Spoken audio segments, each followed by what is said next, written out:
मैत्रिणींनो, सुनील मला आज भेटला होता.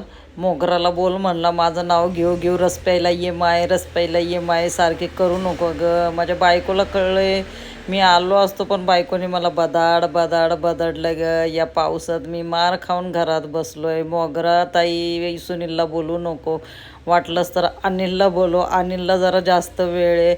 अनिलने ऊसाचा रस नाही पिलेला होता या उन्हाळ्यात. तू जरा अनिलला यावेळेस बोलो. सुनीलला बायकोने लय मार खाल्लाय ग, बदाड बदाड बदडलाय ग.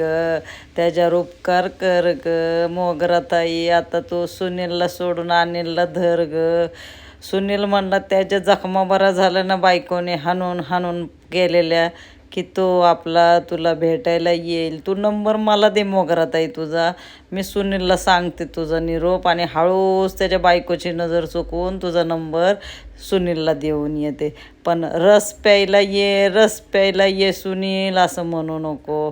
आणि पाणीपुरी खाल्लेलं तर अजिबात बोलू नको. त्याची बायको त्याला त्या पाणीपुरी टाकून टाकून मारायला लागली ग. रस प्यायला ये माय करू नको ग. सुनीलची जरा वाट बघ ग. सुनीलला जरा आता निवांत राहू दे, जरा त्याच्या जखमा भरू दे ग. तू जरा अनिललाच बोलवून अनिललाच रस पाज ग माय.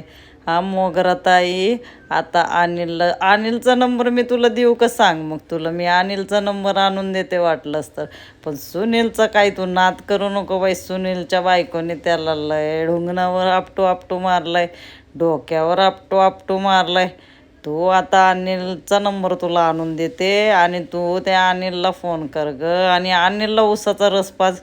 अनिल पितोय की ऊसाचा रस. काय झालं तुला अनिलला रस नाही प्यायला? हां, आपण सांगू की अनिलला रस प्यायला. मोगरा ताईने पाजलं तर अनिल जहर पण पिल, ऊसाचा रस काय.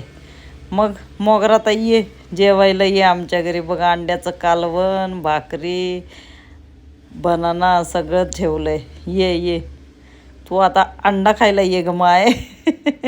ये मोगरा ताई, तुला आमच्या घरी अंडा करी भेटेल.